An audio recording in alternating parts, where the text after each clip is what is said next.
What's going on, everybody? Welcome back to the JGR YouTube channel. I'm Justin, and this ain't our race shop. For those of y'all who have been around for a while, you know where I'm at.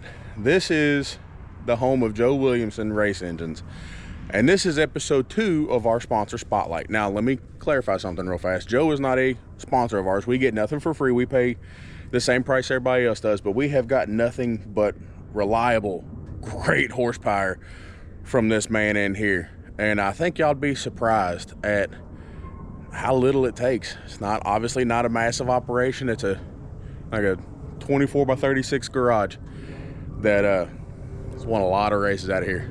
So we're gonna go talk to Joe for a little bit, kind of get a little background of how he got started, where it come from, how he got into building motors, all the cool stuff that he's got to do over his racing career. So it's gonna be pretty sweet. Let's go talk to him.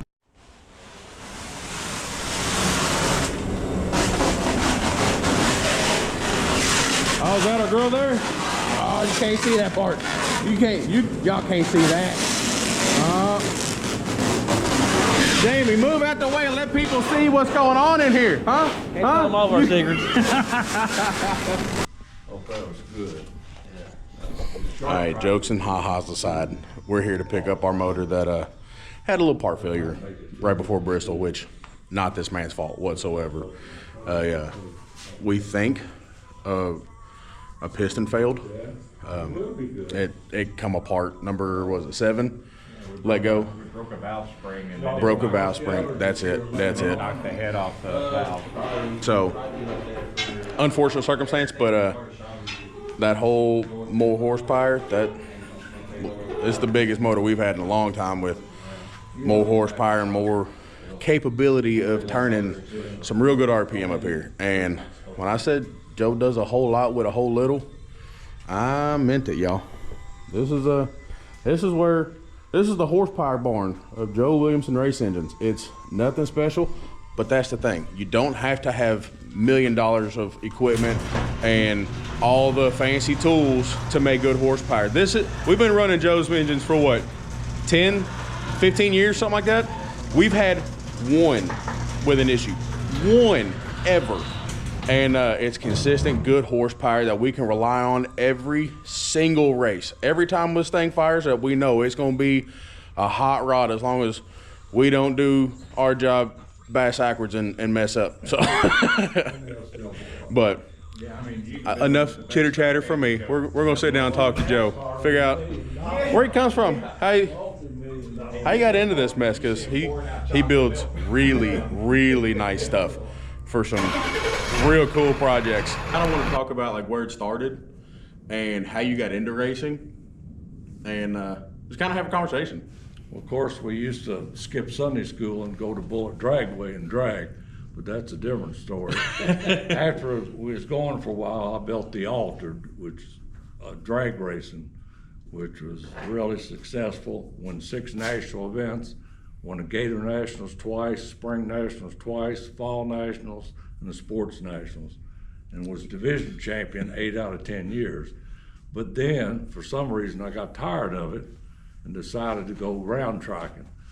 I went to Charleston and run an old street stock. It wasn't even a street stock, but anyways, we run on dirt, end up selling a Altered in 6 months, and went dirt There racing. was something real special about that Altered, wasn't there? What made that Altered different than everything else? Well, it erupted over 14 years. Started out with a 292 Chevrolet, and then everybody involved. And I noticed a guy in New Jersey had a 351 in Cleveland he had cut up, it set on that 6-cylinder, and built the fuel injection. So I knew that was the coming era. So I built one and ended up going good with it. But it was a 351 head, cut up 6 equal pieces with a Hilburn fuel injection built for it. It had 2 7/16 butterflies per cylinder, but that's another story. But anyways, kicking everybody's asses. 6 cylinders with a homemade cylinder head. Yeah, fastest we ever went was an 846 at Indy. I set the record at a 856, 157. That's quarter mile Indy? Yes. So it run good. Like I That's say, won a lot of getting races. it altered, buddy. That is getting Well, after home it. built. It was built right in my garage. I built the chassis and the motors and everything. So it was good. Like I say, division champion. cool. Division 3 is one of your toughest divisions. It's Michigan, Ohio, Kentucky, and all around here. We was division champion 8 out of 10 years. So That's really cool. it won a lot of races. It was a Speaking of competitive car. Kentucky, did I see a picture of you at Kentucky Speedway in the Kimmel Series in a super stock? Of course. Yeah. Well, we run, Kimball had that series. We run Kentucky Motor Speedway, not Motors, but Kentucky. Kentucky Speedway, the Up there, the a mile and a half. Yeah. We run on it twice, and there were 62 cars there one time, and I forgot what was there the next time. We finished second to Chuck Barnes both times. I was 66 years old when I was driving that one, so we had good luck. But anyways, after the drag racing, Could you imagine doing that now at, 37, 38? Running around a mile and a half Kentucky Speedway, wide ass open, as fast as that car will let you go. And he did it at 66. Joe's theme song is all I do. That's it. That song was written for me. but that was the most exciting races. Actually, I went up when they had that race with Hadley to help them practice when they did it. And as soon as I went up there and they practiced, I had 2 weeks left. I said, I got to run that.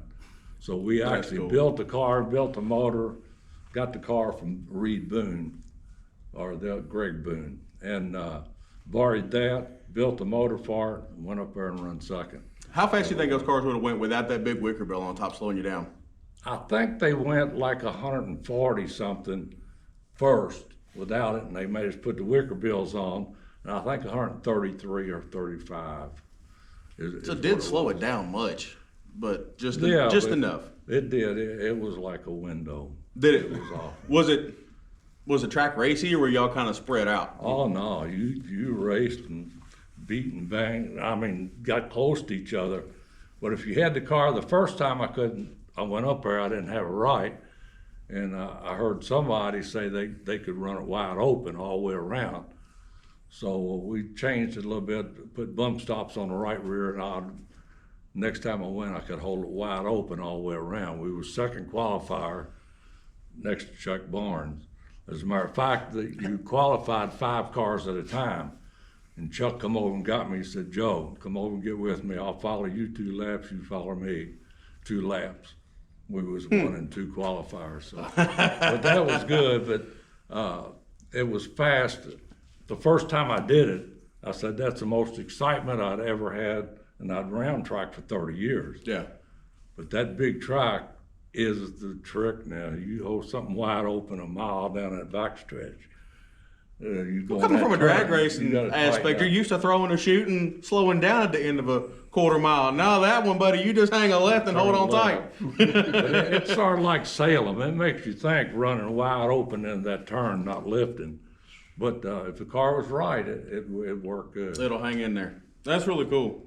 So speaking of Salem, there's a couple banners hanging up in here. With 2002 and 2003 late model track champion. How long did you run late models? Well, we run them at Louisville for the whole time they opened up. I had a late model in 97 or no, 87, I think, 87. Yeah. Well, we run, but then when they closed out late models, we had to have some place to run. So I borrowed a car, Kevin Gardner's spare car he had out behind his garage with a cover over it. He let me borrow that. I built a motor for it, and then there was a lot of good cars. Chucky Barnes, Jeff Stiff, the guys from up in Annapolis, who owns the big dealerships up there. I'm drawing a blank too. I know who you're talking about. And then a guy named Hagan, which is runs the pharmacy, big Pfizer or whoever that is. His name was Hagan. Bunch of good high dollar carsmen. But anyways, lucked out, but they're every week. Finished probably top 5 almost every race, and won several races, and then come right back the next year repeated, unbelievable. But that was a lot of hard racing. Yeah. Racing late model up at Salem is, Well, back then there was Sure. 30, 40 cars every race. Well, There was quite a bit. 20, 25, That's a stout field. The bigger Yeah. races was full fields, but regular weeks were 25 cars. Skillman, Ray Skillman? Ray Skillman, Yeah, I knew yeah. I'd think about it. I got to be friends, but be able to run with them and beat them. That's with pretty their- cool. With their $100,000 cars was a trip. So what Then I made bought the car from Gardner after that year. He sold it to me, so. well, anything Keith Gardner had was Yeah. victory lane time and time again. Keith always had really good stuff. I Yeah. remember going to the track, watching Dad and Jerry Norris, because Dad was his crew chief for a few years. I remember that Keith Gardner. If it wasn't a Kimmel, it was Keith or you in victory lane, and we were Kevin Gardner. That's right. Kevin was his brother, and Kevin's Kevin the was, ranch. He built everything. Yeah. We built Yeah. chassis. Kevin's the brain. That's right. That's right. He was a fabricator, still is. He does all of Stice's cars and builds all of Oh, them. does he? Oh, yeah, he still does. Oh, nice. That's his hobby. He loves working on them. He's like me. That's the only reason I mess with motors. It's my hobby. I just like doing it. You build race engines Mhm. just for fun. Just for fun. That's all I did. And Joe doesn't just build circle track engines. He does everything from No. bone stock. So a couple years ago, we came in here and there was this big old monstrosity of an engine sitting over here. I remember it had carbon fiber valve covers. You said it was a nitrous motor, like 800 something cubic inches, big old dry sump oil canister. Had dry Like, you, sump on it, had everything. you It was do good a motor. lot of bit of everything, don't you? Yeah, we it's not built just circle track stuff. Several 632s and our dragster and a Corvette Roadster my son and grandson drive. I got two 598s in them, and then we had a 632 in the dragster. So I don't like big blocks that much. They're lifter eaters. They tear up every lifter you can put in them, but they're powerful motors. But I'd rather stick to small blocks we got around here. Like I said in the video earlier, we've had nothing but great horsepower out of your engines. I mean, every time we've ever had an issue, you've been Johnny on the spot. You come over to the shop, you help out. If we've ever had an issue where we had to yank it out real quick, like the deal before Bristol, we had the motor we just picked up over here, and you had it at least figured out what was wrong where we couldn't, we had to switch to backup in a few hours. Like, Yeah, I pulled the heads off and called Joe, and he said get them to me, and we got them back like 2 days later. yeah, it was the heads. It wasn't the short block. It was the Chewed heads. up one of the heads. Yeah. So there's reasons why we use Joe. There are other engine builders around that have great success. BNR being one of them. Murray and the guys over there put out great work. They truly do. Auburndale, yeah. Gene Yeah, Cummings is Gene and Rusty over there. But I'm older than all of them. When you're 81 years old, if you pick up just a little bit each year, you ought to, if it sticks in there. Well, I've always told everybody that I've been in engines. Well, I started out at Auburndale. Before I was alive, And, for at least 30 some years. Joe's forgotten way more than I ever knew. Yeah. So, as a senior engine builder, who's going to pick up the reins when you let go of them? Probably motor-wise, Joey is building chassis right now. They built the Corvette Yeah. Roadster, and they built a Honda Civic with a turbo on it and LS's, and he'd rather do it, but he's built a couple more. He could do it, but he's more interested in building chassis and building cars. Because you got to be smarter and stay on a computer. I don't have to get on a computer to build motors. No, from what it sounds like, a lot of years of experience, my friend. It's A all hell of it a lot. is. That's, if you absorb just a little bit each time. That's why I love hopefully having save conversations with this man. I feel like I'm an idiot when it comes to engines. I know that's his thing. I'm the welder fabricator. I'm like your son Joey. I would rather weld something up than use micrometers and make sure something's 100,000's perfect. That's him. But every time I talk to you, I learn like a cool little fact that I stick it back here for never needing it ever again because I don't know what I'm doing anyways.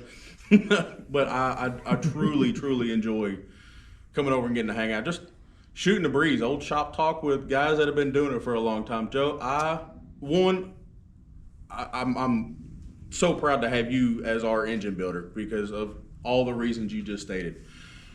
But I appreciate you as a friend just because you hang out, you talk to us, you teach a little something to young guys like me that most older guys could care less about. You take the time to dummy proof it for us idiots, Jamie included. Well, to keep from hurting motors, you gotta lead the motors up, and like some people don't do real good timing marks and advanced timing marks on the distributor. They gotta know where to tune it, because that's where they all get screwed up. So I try to pay more attention and explain it to the customer exactly where all the marks are, timing goes and everything goes, because that saves the motor. No more than 34. I heard that the first time I came over here. The grid, no more than 34. 32 now. 32 now. Damn it! I thought I was slick. I thought I had something. And keep it full of oil. Yeah. Oil is everything. You can't. Yeah, you can put too much in, but you can easily not have enough. You know. Yeah. Well, from a Kentucky Motorsports Hall of Famer, Kentucky Drag Racing Hall of Fame as well. Yeah. Multiple wins, championships. This man has, like Dad said, forgotten more than I'll ever learn. So, Joe, thank you very much for everything, sir. It's been an absolute pleasure talking to you.